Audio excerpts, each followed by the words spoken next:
અમારે તો જેને પણ નુકસાન થયું એને નુકસાનની વળતર અમે માંગણી કરીએ છીએ।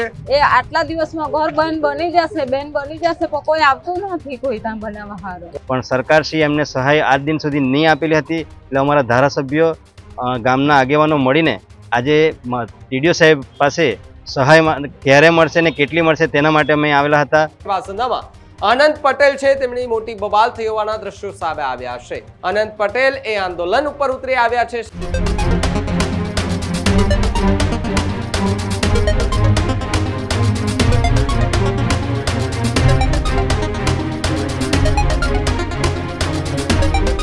સમાચારોમાં આગળ વાત નવસારીની કરીએ તો થોડા સમય પહેલા નવસારીમાં જે વાવાઝોડું આવ્યું હતું તેના કારણે કેટલાક ઘરોના છાપરા ઉડ્યા હતા અને નુકસાની જે છે તે મોટી માત્રામાં થઈ હતી।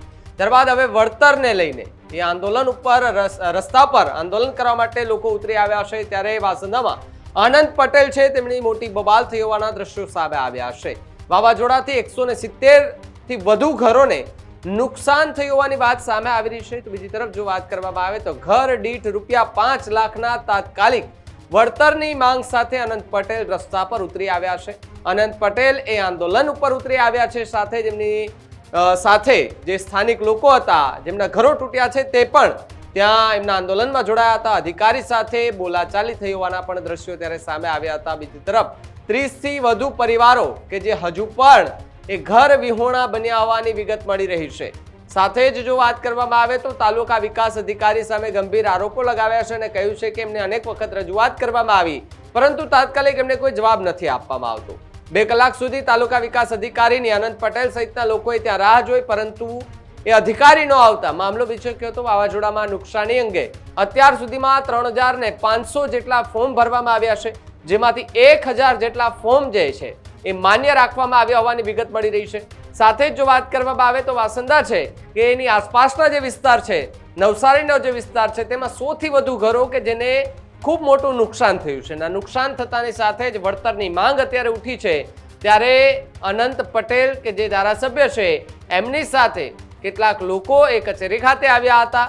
તાલુકા વિકાસ અધિકારીને મળવા માટે આવ્યા હતા। જો કે ત્યાં કરુણ દ્રશ્યો સર્જાયા હતા કે ત્યાં એ મહિલાઓ જે હતી જેમના ઘર બરબાદ થયા છે એમની આંખોમાં એ આંસુ હતા અને એમને એક વિશ્વાસ હતો કે અમને વળતર મળશે અને જો વળતર મળે છે તો જે ઘરો તૂટ્યા છે જે છાપરા તૂટ્યા છે એ રિપેર કરી અને પોતાનું ગુજરાન જે છે તે ચલાવી શકે।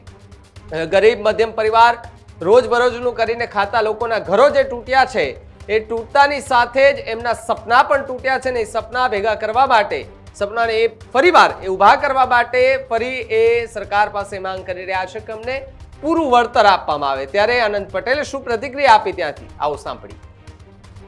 નવસારી જિલ્લાના વાંસદા તાલુકાના સિંધઈ ગામે ચક્રવાત વાવાઝોડું આવવાના કારણે 1 અઠવાડિયા પહેલા જે નુકસાની થઈ હતી એનું વળતર 1 પણ રૂપિયો તાલુકા પંચાયત દ્વારા કે ગુજરાત સરકાર દ્વારા આપવામાં નહીં આવ્યું હતું અને જ્યારે આજે અમે એના વળતરની નુકસાનીની માંગણી કરવા આવ્યા ત્યારે એમણે 97 ઘરોને નુકસાનોનું વળતર આપવાની વાત કરી। જેમાં 15 વર્ષથી આવાસમાં રહેતા હોય અને આવાસવાળા ઘરોના પતરા ઉડ્યા હોય કે એમનું ઘર તૂટ્યું હોય એમને કોઈ પણ જાતનું વળતર આપવાના નથી એ વાત કરી।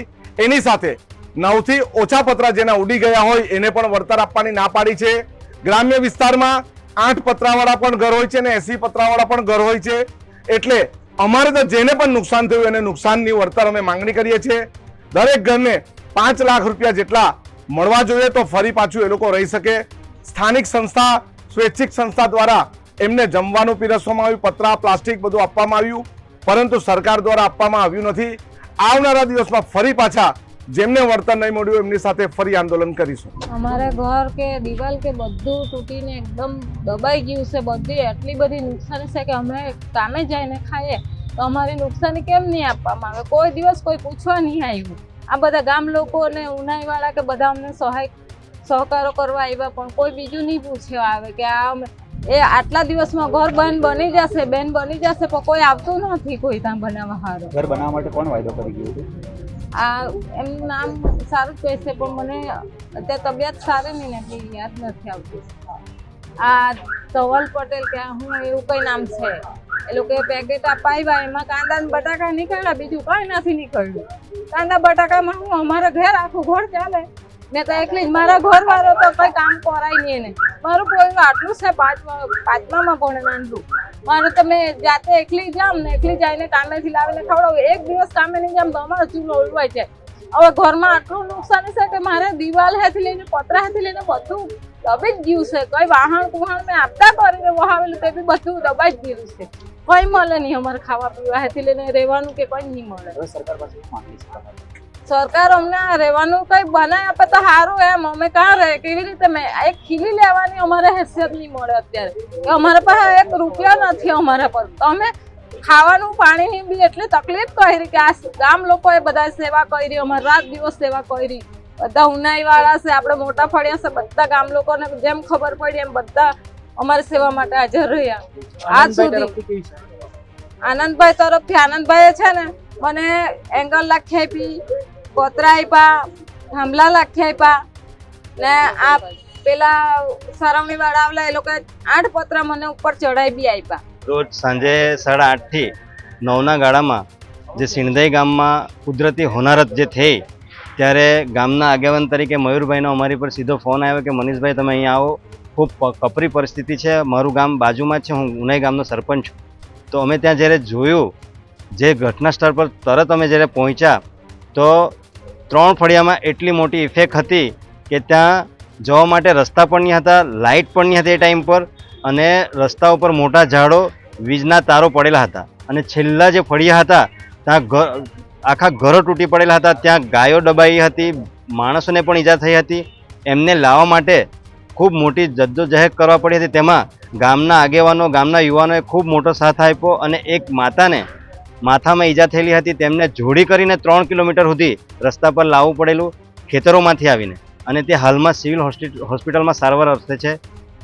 આટલા દિવસ થયા અમારી આખી ટીમ ત્યાં રાત દિવસ ખડે પગ રહી અને એમને પૂરતી સહાય અમારથી થાય એટલી અમે NGO દ્વારા કે અમારા દોસ્તારો દ્વારા હળી મળીને કરી, પણ સરકારશ્રી એમને સહાય આજ દિન સુધી નહીં આપેલી હતી. એટલે અમારા ધારાસભ્યો, ગામના આગેવાનો મળીને આજે TDO સાહેબ પાસે સહાય ક્યારે મળશે ને કેટલી મળશે તેના માટે અમે આવેલા હતા.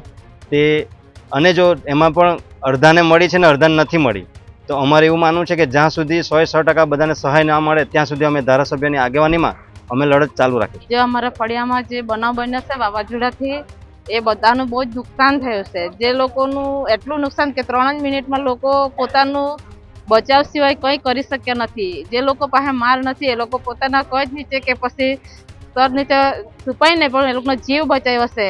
હવે પછી જે બાબત છે કે જે આટલું નુકસાન થયું છે, એક વસ્તુ એક મહેનતથી લોકો વસાવેલું હતું અને એનું 1 જ મિનિટમાં બધું નુકસાન થઈ ગયું. હવે એની ભરપાઈ કરવા માટે અમે સરકારને ખાસ યોજના કરીએ છીએ. આજ સુધી કોઈ સરકારે કોઈ એવી યોજના નથી કરી કે કોઈને મળી શક્યું, પણ અત્યાર પછી અમે પાછી બધા થઈને કે મારા ફળિયાના લોકોને થઈને હું બધાની સાથે આવીને આ ખાસ કરીને આ લોકોને મળી શકે એવી યોજના કરું છું, એ લોકોને સહકાર આપું છું. કેમ કે એમાં કોઈ કોંગ્રેસ કે ભાજપ કે કોઈ પણ નેતાગીરી આવે નહીં. કેમ કે જે ગરીબ માણસ છે એને ખબર છે કે પોતાની ગરીબાઈ કેવી રીતે જીવતા હોય છે. કેમ કે હું પોતાની ગરીબાઈથી જીવું છું એટલે મને ખબર છે. એટલા માટે હું બધાને સહકાર આપવા માટે વાસદા સુધી આવી છું.